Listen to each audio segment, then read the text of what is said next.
नमस्कार मेरे प्यारे भैया बहनों, आज हम कक्षा 7 का पाठ 7 जिसका नाम है जल, इसके 2 पार्ट पहले पढ़ चुके हैं और तीसरा पार्ट आज हम जल प्रदूषण के बारे में पढ़ेंगे। और इस जल प्रदूषण को पूरा समझने के लिए आपको इस वीडियो को पूरा देखना अनिवार्य है। जैसा कि मैंने आपको बताया कि हमने पदार्थ की 3 अवस्थाएं पढ़ी थी, ठोस, द्रव, गैस। वैसे जल की भी 3 अवस्थाएं होती हैं, ठोस, द्रव और गैस। ठोस जल वहां देखते हैं आप जहां आपने बर्फ की सिल्ली देखी होगी, वो ठोस रहती है। द्रव जो नॉर्मली जल आप पीते हैं द्रव के रूप में होता है। और गैस आप कई बार देखते हैं कि आपने एक भगोना में या किसी अन्य बर्तन में पानी गर्म होने के लिए रख दिया और काफ़ी देर तक, लॉन्ग टाइम तक उसे गर्म करते रहे। फिर आप मतलब उस बर्तन से थोड़ा ऊपर एक प्लेट लगा लेना जो बिल्कुल ठीक उसके ऊपर रहे, तो आप देखेंगे उसमें से कुछ भाप की जैसा उड़ के आ रहा है और उस प्लेट के ऊपर चिपक जाती है, पानी बूंदों के रूप में चिपक जाता है। तो जो बाष्प बनकर उड़ रहा है, जल बाष्प, वह गैस की रूप में आपके लिए जल प्राप्त होता है। तो आपके ने देखा कि जैसे पदार्थ की 3 अवस्थाएं होती हैं, वैसे जल की भी 3 अवस्थाएं होती हैं। अगला है हमारा वाटर पॉल्यूशन, जल प्रदूषण। जल प्रदूषण क्या है? मतलब आपने जैसे देखा जब झीलों में, नदियों में, नहरों में, समुद्र, अन्य निकायों में हानिकारक पदार्थ प्रवेश करने लगते हैं। कोई भी जगह जहाँ पानी बह रहा हो, नदी हो, तालाब हो, झील हो, समुद्र हो, एनीवे कुछ भी, जब उसमें हानिकारक पदार्थ जाने लगेंगे तो वहाँ का जो वाटर होगा, वहाँ का जो पानी होगा, वो दूषित हो जाएगा, जिससे उस जल की गुणवत्ता कम हो जाएगी और वह अनुप्रयोग हो जाएगा, मतलब प्रयोग में नहीं आएगा, वह प्रयोग करने के योग्य नहीं रहेगा। यही आपका जल प्रदूषण है। मतलब शुद्ध जल में कुछ अशुद्धियां मिलाकर उसको अनुप्रयोग कर देना, उसको प्रयोग में लाने के योग्य ना छोड़ना ही आपका जल प्रदूषण कहलाता है। दूसरा, जल प्रदूषण से होने वाले हानिकारक प्रभाव। मतलब अब देखिए, आप जब जल प्रदूषित कहीं होगा तो उससे क्या हानिकारक प्रभाव हो सकते हैं। ऐसा मान लीजिए आपकी गाय है, भैंस है या कोई एनिमल और कोई भी जानवर है आपका, वह उस पानी को पिएगा तो उसमें बीमारियां बढ़ेंगी, वो बीमार होगा। वह पानी आपकी खेती में जाएगा तो उस फसल में, जिस फसल में जा रहा है पानी, मान लीजिए वो फसल आपकी कोई खाने पीने का सामान उसमें है, तुरई है, लौकी है, कोई और सब्जी है, तो वह सब्जी भी आपकी जहर बन जाएगी। मतलब उसमें हानिकारक पॉल्यूशन करा हुआ पानी पहले से ही जा रहा है और वो उस सब्जी को आप खाएंगे तो आपकी बॉडी को भी वो हार्मफुल होगी। और इससे आपने देखा है कि प्रदूषित जल, मतलब हर एक जगह जहाँ भी देखेंगे आपके लिए वो दूषित ही है, एक प्रकार से जहर है। तो अगर आप दूषित जल के लिए आप उपयोग में लाएंगे तो उससे बहुत सारे हानिकारक प्रभाव होते हैं हमारे। सबसे ज़्यादा तो हमारे शरीर पर होता है। जैसे हानिकारक जल प्रदूषण पीने से आपके लिए टाइफाइड, अतिमान, हैजा, हेपेटाइटिस, पीलिया आदि रोग फैलने लगते हैं। तभी आपने देखा कि अपने घर के आसपास हम गंदा जल नहीं भरने देते, जिससे उसमें मच्छर उत्पन्न होते हैं, वो मच्छर हमको काटते हैं, तो हैजा वगैरह और जितने बीमारियां, बुखार, हेपेटाइटिस सी, पीलिया, ये सारी बीमारियां हमारे लिए दूषित जल के कारण ही होती हैं। क्योंकि आपने देखा है कि जो पानी होता है वह बहकर हमारी फसलों में ही जाता है, वो फसलों को हम खाते हैं, तो दूषित जल के कितने अनुप्रयोग हुए थे। इसलिए हमको पानी को वेस्ट नहीं करना चाहिए, पानी को दूषित नहीं होना चाहिए।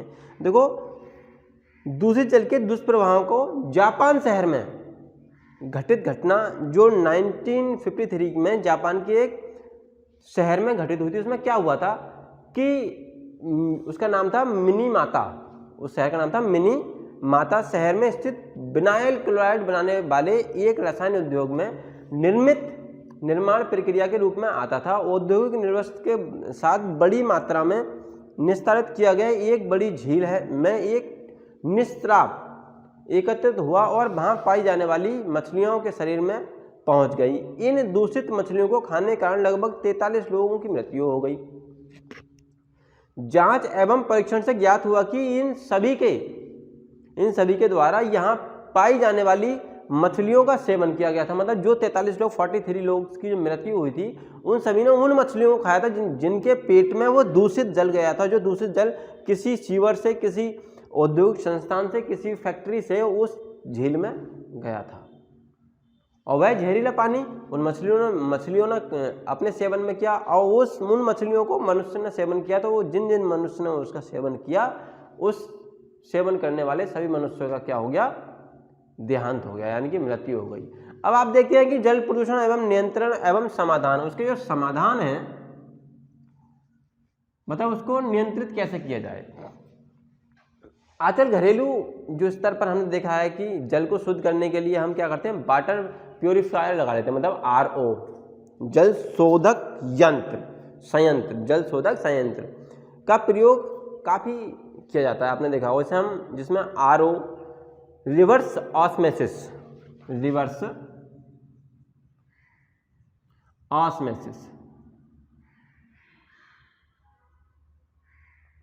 इसका नाम है RO का रिवर्स ऑस्मोसिस है, ऑस्मोसिस क्या होता है ना, मतलब इससे क्या है, जो आपका दूषित जल है RO लगाने के बाद उसको प्योरीफाई करके हम शुद्ध करके पीते हैं, तो उसमें जितनी डस्ट होती है, वह जो गंदगी जो हमारी बॉडी के लिए हार्मफुल है वह अलग हट जाती है। यही काफ़ी लोकप्रिय प्रक्रिया में इस प्रक्रिया को में जल को अपारगम में झिल्ली द्वारा पार करवाया जाता है, जिससे वह शुद्ध हो जाता है और इसकी गुणवत्ता मानक थोड़ा अच्छा हो जाता है, ठीक हो जाता है, बढ़िया हो जाता है और उसको हम सेवन कर पाते हैं। आपने देखा है कि आप कहते हैं कि मतलब गांव में भी कि जो पानी आपको पीना है वो नॉर्मली सरकारी नल का पियो, क्योंकि सरकारी नल जो है काफ़ी गहरा होता है, उसका जो बोरिंग है काफ़ी नीचे तक किया जाता है, तो वहाँ से प्योरीफाई शुद्ध जल आता है। सरकारी नल का जो जल है वो शुद्ध पाया जाता है, शुद्ध माना जाता है। आपके नॉर्मली जो नल घर में लगे रहते हैं उनका जो जल होता है वो शुद्ध नहीं कहते, उसको पीने से आपके लिए बीमारियाँ, आजकल तुमने देखा है कि बहुत सारी बीमारियाँ आदमी के लिए हो जा रही हैं, पीलिया हो जा रहा है, पथली हो जा रही है, ये सब हमारे जल के ही कारण है। जो अशुद्धियाँ हम खाते रहते हैं क्योंकि हम अशुद्ध जल पी रहे हैं, अशुद्ध जल ही को अपने भोजन में उपयोग कर रहे हैं और उसी को हम अपनी फसलों में लगा रहे हैं। जब हम उसी को अपनी फसलों में लगाएंगे तो जाहिर सी बात है हम बीमार तो होंगे। सरकार ने भी इसके लिए बहुत सारे नियम कायदे कानून लगाए, नमामि गंगे मोदी सरकार ने चलाया था जिससे कि गंगाओं को शुद्ध कर लिया जाए, लेकिन नहीं हो पाया, जितना पॉसिबल था उतना ही हो पाया, क्योंकि आपने देखा है कि हमारे भारत में सही काम करने वाले दो होंगे और 98 लोग उसको गलत करने वाले होंगे। यही कारण है कि शोषण और प्रदूषण ये दोनों ही बढ़ते जा रहे हैं। जब इनका अधिक बढ़ना हो जाता है तो ये हमारी बॉडी के लिए कहीं ना कहीं हार्मफुल भी होते हैं।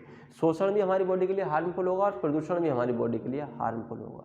तो इसको बचाव के लिए, इसको ठीक करने के लिए हमें खुद आवाज़ उठानी पड़ेगी, हमें खुद इस फील्ड में आना पड़ेगा, हमें खुद अपने आप से एक दृढ़ निश्चय करना पड़ेगा कि हमको जल को प्रदूषित नहीं करना है, जल को बर्बाद नहीं करना है।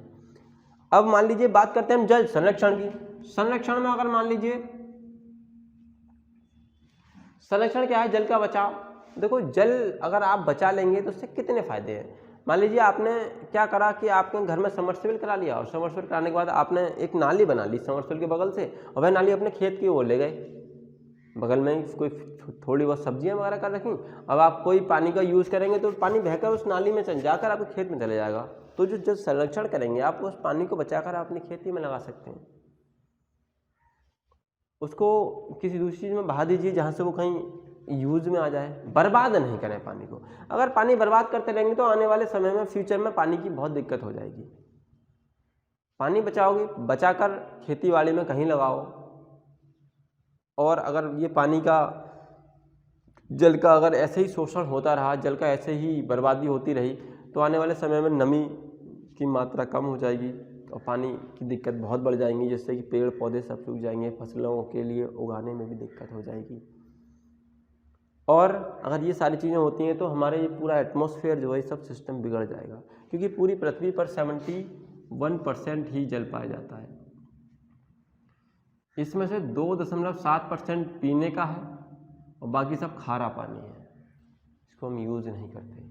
अब इस 2.7% को हम पी रहे हैं, इसमें से ये मान लीजिए 2% या 1.5% आप पीने में अपने यूज़ में ले लेते हैं, तो बाकी जो 1.2% बचा आपका वो तो वेस्ट ही जा रहा है ना। तो इसको बचा लीजिए, इसको अगर आप बचा लेंगे, इसको प्योरीफाई करके दोबारा पी सकते हैं। इतने बड़े बड़े शहर में जाएंगे आप, तो वहाँ क्या सोचते हैं आपके, वहाँ इतने समरसेबल है कि धबाधब पानी, आपको मतलब कोई जानवर भी नहलाना है तो उतना पानी बहा देते हैं वहाँ कि उसको आप 4 बाल्टी से भी नहा सकते थे।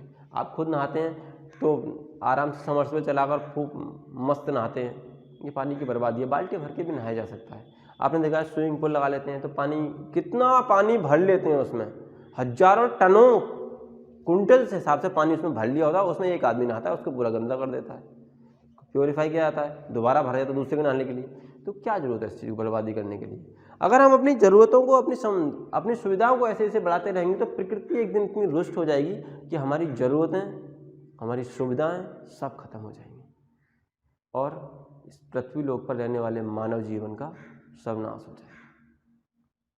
तो इन सारी चीज़ों से बचने के लिए हमें अपने आप में ही कुछ करना होगा। अगर ऐसे ही हम जल का संरक्षण नहीं किया, हमने जल का बचाव नहीं किया, आपने सब जगह लिखा देखा होगा जल ही जीवन है, इससे बचाओ। अरे जब जल ही जीवन है तो उससे बचाओ ना, लेकिन नहीं बचाते हम। हमें क्या है, हाथ धोने हैं तो टंकी खोल दी, आराम से बतिया रहे हैं खड़े होकर, पानी चल रहा है, बर्बाद हो रहा है। लेकिन नहीं, जल एक ऐसा अमूल्य पदार्थ है, अमूल्य चीज है, जिसके बगैर हमारा जीवन एक प्रकार से खत्म है। हम बगैर खाना खाए 1 सप्ताह रह सकते हैं, लेकिन बिना जल पिए 24 घंटे रहना हमारे लिए मुश्किल हो जाता है। तो water we must our life, so save water and save life. पानी को बचाओ, अपनी ज़िंदगी को भी बचाओ। अब जल संग्रहण की है, आपने देखा है वर्षा के पानी का जो बाद में उत्पादक होता है काम, उसे हम अपनी फसल में भरा हुआ है, उसे आपने देखा होगा जो वर्षा का जो पानी होता है वो हमारी कृषि में बहुत उपयोगी हो जाता है। आप खेत में फसल में कितना ही पानी लगा दीजिए, उससे इतना रंग नहीं आता फसल में जितना कि बारिश के पानी से आता है। तो ये सारी चीज़ें जब ही होंगी जब हम अपने जो निजी हमारे पास जो वाटर है उसको हम ठीक कर लेंगे, उसको हम बचा लेंगे। क्योंकि अगर नमी बनी रहेगी तो बारिश भी होती रहेगी। बारिश कहाँ से होती है? बारिश पृथ्वी से होती है। अगर यहाँ से बाष्पीकरण नहीं होगा तो बादल नहीं बनेंगे, और बादल नहीं बनेंगे तो बारिश नहीं होगी। बाष्पीकरण जब कब होगा? जब पृथ्वी पर जल होगा, और पृथ्वी पर जल एक समय खत्म हो जाएगा तो बाष्पीकरण होना बंद हो जाएगा, और बाष्पीकरण होना बंद हो गया तो बादल बनने जो है बंद हो जाएंगे। बादल बनने बंद हो जाएंगे तो बारिश कहाँ से होगी? तो सब कुछ आपसे ही शुरू हो रहा है, आपसे ही खत्म हो रहा है। यहाँ आपको पानी को कैसे बचाना है, यू नो वेरी वेल। पानी को कैसे यूज करना है, यू नो वेरी वेल। पानी क्या है, you know very well. So it's my advice, it's my suggestion, save water and save life. इस चैप्टर में हमने पूरे चैप्टर में कुछ खास नहीं पढ़ा, सिर्फ पानी के बारे में पढ़ा। पानी क्या है, जल क्या है, जल के संरक्षण क्या है, जल के उपयोग क्या हैं, इसको कैसे क्या करते हैं। कुछ चीज़ें ऐसी थी मैं जो रोचक चीज़ें मैंने आपको बताई, जैसे मैंने बताया था कि हाथी में 5 किलोमीटर दूर से ही पानी को सूंघने की कैपेसिटी होती है। एक वयस्क के शरीर में 70% जल होता है, मतलब एक मनुष्य के शरीर में 70% क्या होता है, जल होता है। जन्म के समय एक छोटे शिशु के शरीर में 80% जल होता है जब वो पैदा होता है। जब वो वयस्क हो जाता है तो उसमें 70% हो जाता है। और बताया था मैंने आपको कि शुद्ध पानी का जो pH मान होता है, पावर ऑफ हाइड्रोजन, वो 7 होता है। शुद्ध पानी का pH वैल्यू 7 होता है। मैंने आपको बताया था कि पृथ्वी पर 90% पानी का भंडारण अंटार्कटिका से आता है। 90% पानी का जो भंडारण है वो अंटार्कटिका से आता है। और मैंने आपको बताया था कि 1 टन स्टील बनाने के लिए 300 टन पानी का इस्तेमाल किया जाता है। मतलब 1 टन स्टील जब आप बनाएंगे तो उसमें 300 टन वाटर वेस्ट करेंगे। और मैंने आपको बताया था कि समुद्र का जल खारा होता है जो पीने योग्य नहीं होता है।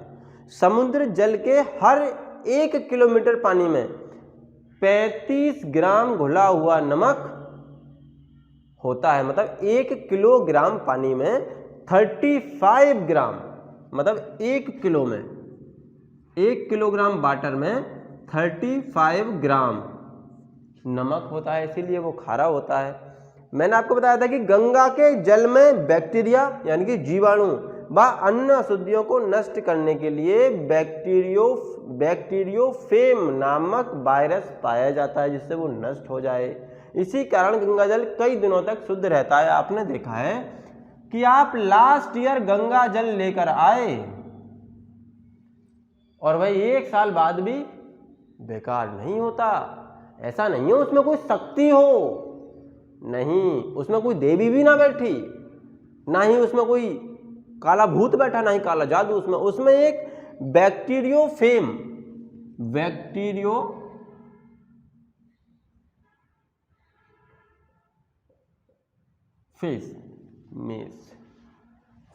बैक्टीरियोफेज, अरे बोलने में भी शब्द को बड़ा अजीब और गरीब है, नामक एक वायरस पाया जाता है। मतलब ये जो वायरस है, इससे क्या होता है, इसके अंदर के जो बैक्टीरिया होते हैं गंगा के जल में वो मर जाते हैं, जीवाणु वो मर जाते हैं। इससे वो उसके अंदर अशुद्धि पनपती नहीं, अशुद्धि बनती नहीं, अशुद्धि खत्म हो जाती है। एक और बताया था मैंने आपको, हम सभी को पानी की बहुत आवश्यकता है। यदि किसी टोटी से मतलब पाइप से 1 सेकंड में 1 बूंद गिरती है तो 1 साल में